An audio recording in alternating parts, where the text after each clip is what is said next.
उम्र का तजुर्बा। बहुत समय पहले की बात है। एक बार एक वृद्ध एक ट्रेन में सफ़र कर रहा था।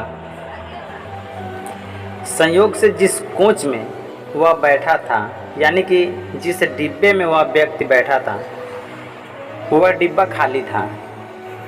तभी अचानक से 8-10 लड़के उस कोच में आए और बैठकर मौज मस्ती करने लगे।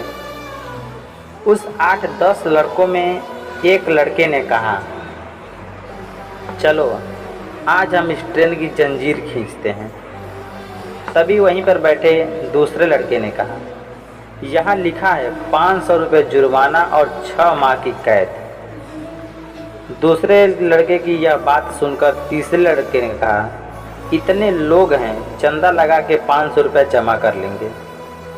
अब 8-10 लड़कों ने चंदा जुटाना शुरू कर दिया और धीरे धीरे चंदा इकट्ठा किया गया तो 500 की जगह 1200 रुपये जमा हो गए, जिसमें से 200 के 3 नोट, 2 नोट 50 के, बाकी सब 100 के थे।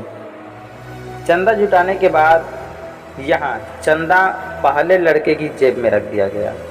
तब तीसरे ने कहा, चलो अब हम सब मिलकर यह जंजीर खींचते हैं, और जब ट्रेन रुकेगी तो कोई अगर आकर पूछता है तो कह देंगे कि यह जंजीर इस बूढ़े ने खींचा है।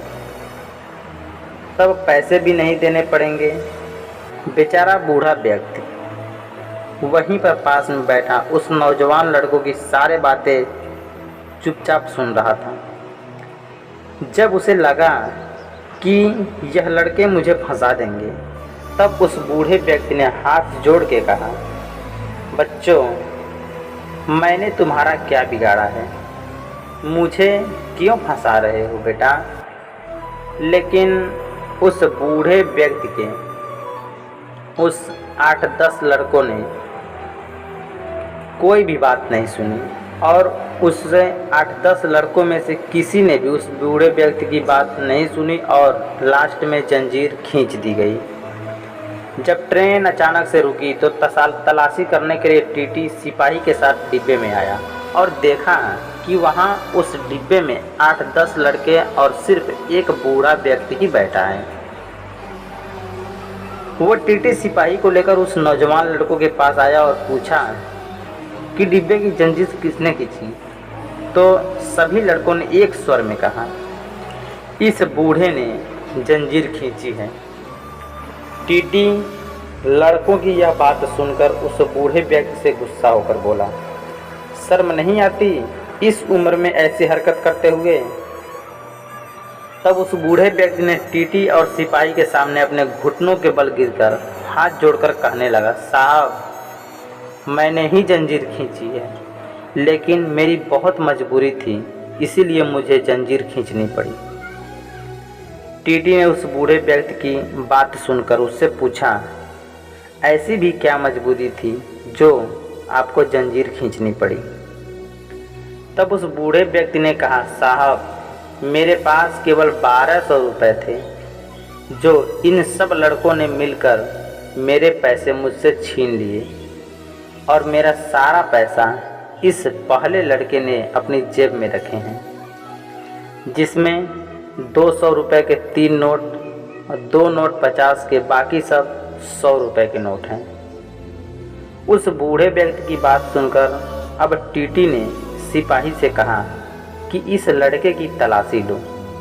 सिपाही ने जब लड़के की तलाशी ली और उस लड़के की जेब में हाथ डाला तो उस लड़के की जेब से 1200 रुपये बरामद हुए और जैसा बूढ़े व्यक्ति ने कहा था, नोट बिल्कुल वैसे ही थे।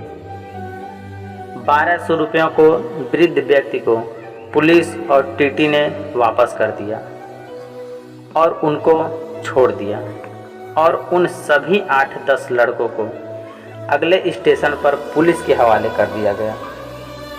पुलिस के साथ जाते समय लड़के ने वृद्ध की ओर घूर के देखा तो वृद्ध व्यक्ति ने अपने सफ़ेद मूंछों पर हाथ फेरते हुए कहा, बेटा, ये बाल यूं ही सफ़ेद नहीं हुए हैं। तो दोस्तों, आप भी ये बात याद रखना कि बुज़ुर्गों को हल्के में नहीं लेना चाहिए, क्योंकि बुज़ुर्ग व्यक्ति ने जीवन का लंबा अनुभव लिया होता है।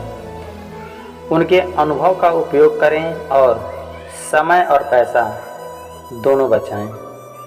यह कहानी पूरी सुनने के लिए आपका बहुत बहुत धन्यवाद। बहुत ही जल्द मिलेंगे एक नई वीडियो और एक नई कहानी के साथ। तब तक के लिए दोस्तों, आप लोग अपना और अपने परिवार का अच्छे से ख्याल रखें। जय हिंद, जय भारत।